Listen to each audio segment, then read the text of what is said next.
Hi guys, welcome back to Learning with JD. In today's session, we are going to talk about the exam outline for CAPM. Quite some people have dropped me messages saying that they are not very sure that they should study from PMBOK 6th edition or PMBOK, or they should wait for the PMBOK 7th edition, and what is the difference between CAPM and PMP examination. So there are certain videos that I've created in terms of your eligibility of applying for a CAPM or a PMP examination. But in today's session, we are going to talk about the exam outline as to how is it that you have to prepare, what are the most important sections from your CAPM examination, and what is the strategy that you should have. One important thing that I have to tell you before we start, that PMBOK is a book which has been issued by PMI. Doesn't mean that that is the only book that you have to refer to for clearing your CAPM examination. It all depends upon the structure. It all depends upon the exam outline which has been laid by PMI. PMBOK is just one book like any other book which is available in the market for clearing your project management certification. So this is the examination content outline which is available on the PMI website. If you are a member, you will be able to view this. Let me explain you what are the sections which are a part of this exam outline. So this is issued by PMI in 2018, some information, some introduction. Yeah. So guys, if you see that there are various topics which are mentioned here. So the first topic is Introduction to Project Management. Now these are the topics which are a part of the PMBOK 6th edition also. So if you see, there are 5 process groups. Which are the 5 process groups that we've been looking for? You initiate a project, you plan a project, you execute, you monitor and control, and then you close a project. So these are the 5 process groups. So you have to have the understanding of all these process groups and each of the processes within these groups. There is a video that I have created which maps all the 49 processes. It's going to make your life very, very simple. Refer to the video which you would have seen somewhere on the top. Then you recognize the relationship among project, program, portfolio, and operation management. This video is also prepared by me. It is already there on my channel. You can see the playlist that talks about CAPM. You define a typical project life cycle. Project life cycle has also been defined in some of my videos that I have created. You can refer that. What is a project life cycle? From the start till the end. That's the entire project life cycle. Understand the function and the importance of tailoring for different projects. Now, tailoring consideration is something which has been introduced in the 6th edition itself. It was not there in the 5th edition. It talks about how do you customize each of your project. Gone are the days where one size fits all was the funda. Now, for each and every project, you have to tailor some of the other tools and techniques, creating certain documentation. All that is a part of your management. Now, this entire segment, these 4 segments comprises 6% of your overall examination questions. The second topic is your project environment. Now, what is a project environment? And it comprises of another 6%. Now, here I need to identify the factors and the assets that may impact the outcome of the project. So, what is your output, right? For example, if you're making a factory, is that factory going to impact any of your stakeholders? That is something which is known as a project environment, right? Distinguishes between organizational systems, right? So the systems are available, it should be relatable. Understand the purpose and the activity of the PMO. What is the activity of the project management office? How does it manage your project? Recognize the hierarchy of the projects, program, and portfolio. Again, the difference between a project, a program, and a portfolio is a video is also created on that. So you can do that. You can refer that and it's going to help you out. So that's another 6%. So your 12% is covered here, which talks about the introduction of project management and the project environment. Then comes the role of a project manager. So this is again 7%. So to be very honest guys, all these sections, whatever I'm just talking about right now, for all these sections, each and every section, a video has been created from my end for your support, right? It's going to help you out in clearing your CAPM examination. In my channel, if you see, there is a playlist which is called as CAPM PMBOK 6th edition. Refer to that playlist, it helps you everything. Plus there's another playlist that talks about the quick tips. So quick tips is something that are short videos that helps you in understanding these small segments, right? So role of a project manager, state the primary function, understand the project manager's sphere of influence, how can they influence the project, identify the major elements are included in the PMI triangle. The PMI triangle is also explained, and recognize the difference between leadership and management, right? So what do you mean by leadership? A leader is a person who takes the entire team together, and manager is a person who leads the team and tells them you have to do this, you have to do that. But you should always be a leader, right? You have to always involve your team in whatever you're doing. That always increases the probability of your success of the project more.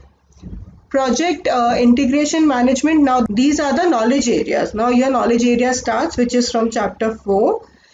So the first one is integration. You understand the 7 processes in integration. The entire playlist is available for you to start your work. Just refer that and start studying for your examination. It's 9% of your entire examination segment, so it's an important one, right? You identify the inputs, tools and techniques and outputs. You understand the purpose of project integration. Identify the concepts and procedures related to project change management, right? So the PICC segment, which talks about the entire change, is a part of the integration management knowledge area. Then you identify the tailoring consideration and identify the methods for project integration and knowledge management. So that's about the integration part of it. Then you come on scope. Scope is again 9%. If you see, these are all important processes. Scope, schedule, cost, these are all important ones, right? So what do you mean by scope? Scope is something as to identify what is it that you have to do. What is the output of your project, right? So you need to understand the 6 processes under scope. You need to identify the input, output, tools and techniques. A video is ready for it. I'm definitely sure it's going to really help you out. Please go study that. Identify the key concepts and tailoring consideration. Again, what is the purpose and elements of the WBS, which is the work breakdown structure. Identify the project scope management for agile adaptive projects, including the use of prototypes. So what do you mean by prototype? When you have a schedule, when you have a scope ready with you, you try to create a prototype to show it to your end consumer, so that there are chances that the acceptability of the project is higher. Then the 6th segment is, which is again 9% of your exam, is the project schedule management. It defines the 6 processes which are a part of the project schedule management knowledge area. Inputs, output, tools and techniques. You definitely have to know the relationship among that, and you have to understand which are the important key inputs and what are the key documents which are created in this knowledge area. You have to solve the simple network diagram. So in PMB it's little more in depth and little more a detailed network diagram, but in CAPM examination it's a simple network diagram. And identify the considerations for agile and adaptive environment. Then next comes the project cost management. Cost again has 8% to your examination contribution. So understanding the 4 processes, there are 4 processes in cost: inputs, output, tools and techniques, the key concepts, including tailoring and special consideration, and applying the basic forecasting and EVM methods on project cost management. Now for understanding your EVM, there's a entire video that I've created calculating the EVM. Go through that video. It's very simple. I've tried to write everything and explain you. Go through that video. It's very simple to understand. Quality is again 7% of your examination. It talks about the 3 processes which are a part of the knowledge area of quality. Input, output, tools and techniques. The reason, understand the reason for an approach to adaptive quality management in different project environments. What are the kind of qualities that you should adapt for your project? Identify the quality tools and approaches for continuous improvement. The key important thing for quality is you just keep on improving.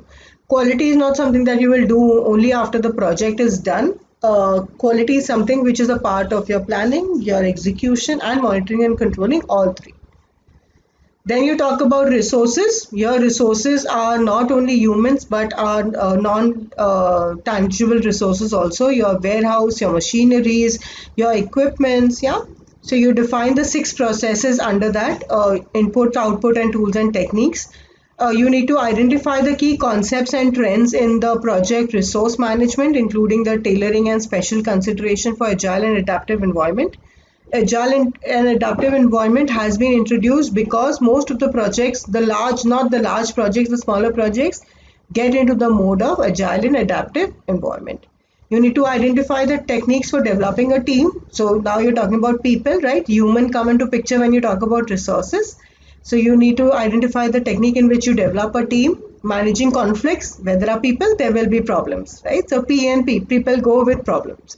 So you need to manage conflicts and resolving resource related problems. Then you need to understand the components of resource management plan and data representation techniques as well. Next comes communication management, understanding the 3 processes which comes under communication. What do you mean by communication? If you see, it has 10%, right?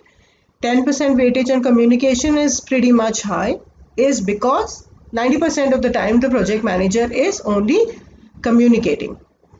So under communication, what you need to do is you need to understand the 3 communication processes. Of course, the input, outputs, and tools and techniques. You need to identify the key concept and approaches in project management, project communication management,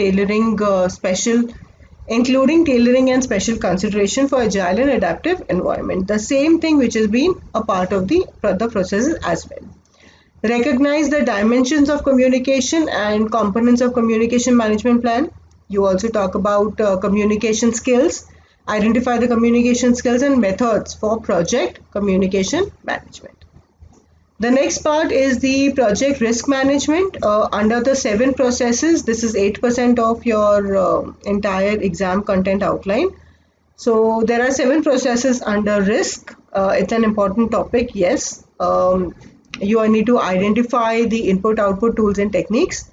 The key documents in project risk management. What are the key documents that are created during project risk management?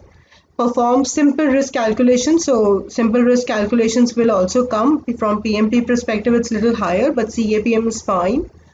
Recognize when and how to adjust the risk based on the project environment. Then comes the project procurement. Procurement also talks about the 3 processes which are a part of procurement knowledge area. Input, output, tools and techniques, and identify the key concepts and tailoring consideration for project procurement, including trends and emerging practices. You need to also identify the various types of contracts. So what do you mean by procurement? Procurement is something that you need to onboard a third party, right? So there are contracts, agreements, and the source selection method. Then the last one is the project stakeholder management. Now stakeholder management is again 9%, will contribute to 9% of the questions in your CAPM examination. You need to understand the 4 processes, the tools and techniques, and recognize key stakeholders' roles and needs, identify the key concepts and benefits. Now guys, understand that in all these processes, right, in all these processes, something which is common is the 49 processes, right, the tools and techniques, the inputs and outputs. These are common things that has to be there. So how will you read and how will you understand that there are 5 process groups, there are knowledge areas, understand the mapping of those knowledge areas, and then what are the input, outputs and tools and techniques in each of the knowledge areas. Okay, so powering the project economy, yes. That's it from my end for today's video. In the next video, we will talk about some other topic related to CAPM. Till then, till we meet again, bye-bye and take care. All the best.